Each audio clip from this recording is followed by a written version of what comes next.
Good morning and welcome back to my channel. Today I'm going to be talking about a few of my favorite energy saving tips.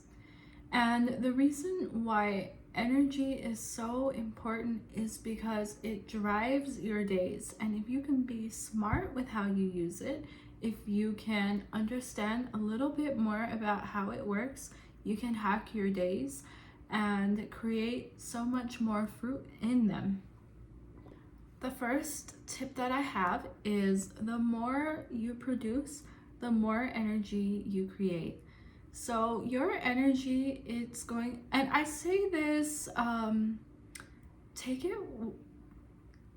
with a grain of salt, because this is what I mean. It depends on the context in which you're using it.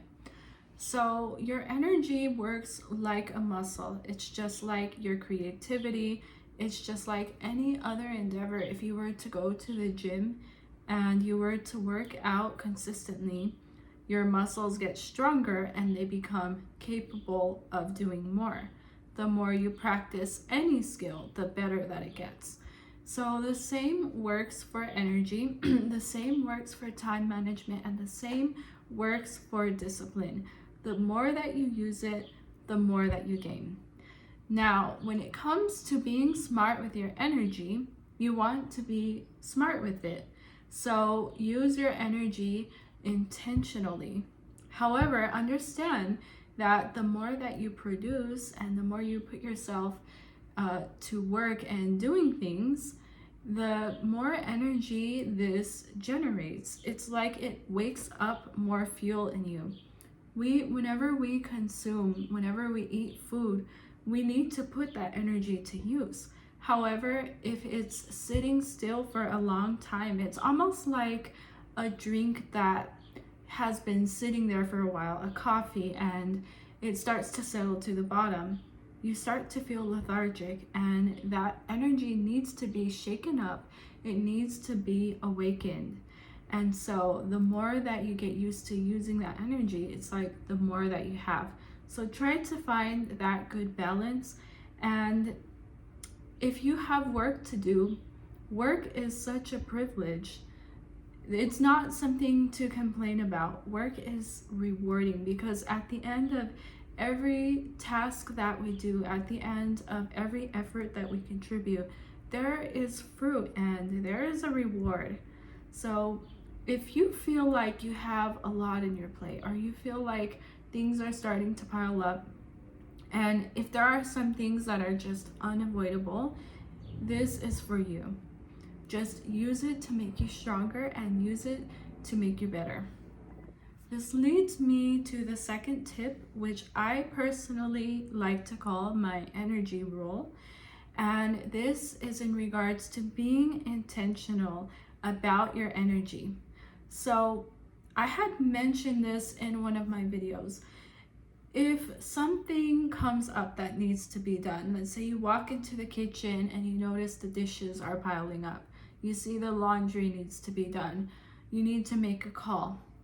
Before jumping and getting to that task, wait just a moment and ask yourself, is there something else that I would rather be doing with my time right now? If you're unsure, take a moment to pause and consider the other things that need to be done.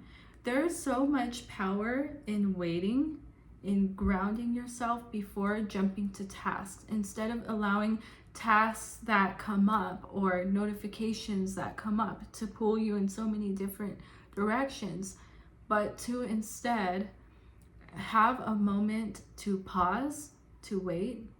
And it usually doesn't take much time. It only takes a few seconds, and you'll already know right then or there if this is worth your time and energy.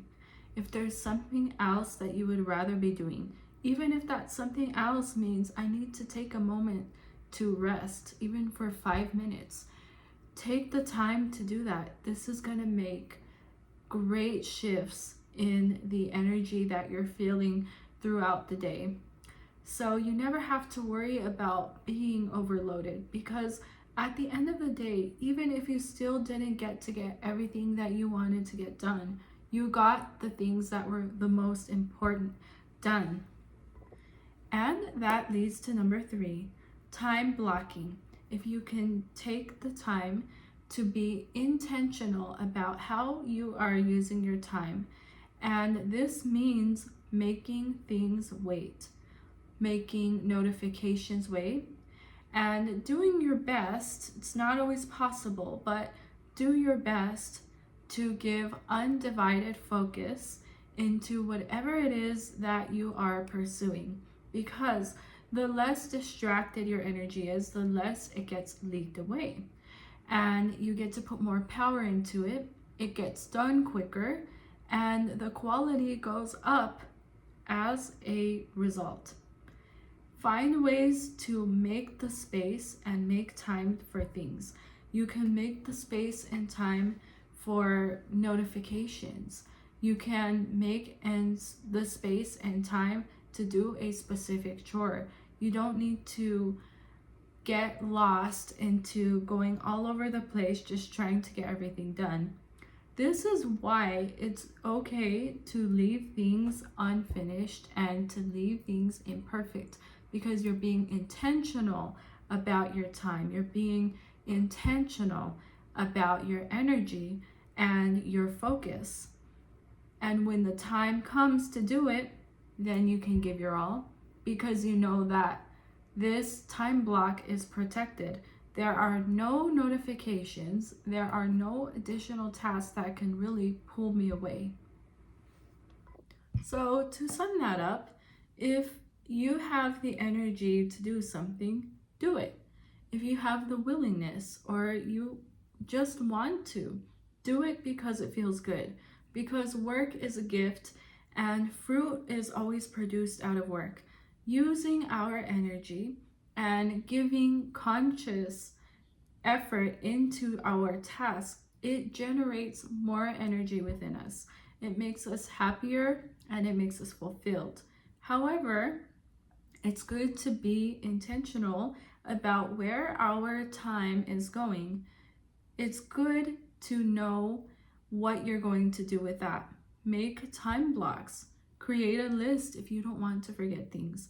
And don't be afraid to leave things unfinished. Don't be afraid to make notifications wait. When you start to prioritize and be intentional about your time, your life is going to change. Thank you for listening. I hope these tips have helped. And I have also started one-on-one holistic health coaching for women. If this is something you are interested in and you want to dive deeper into your inner work, feel free to visit my website, gracefully-enchanting.com, and look further there. I will see you guys next time, and have a great day.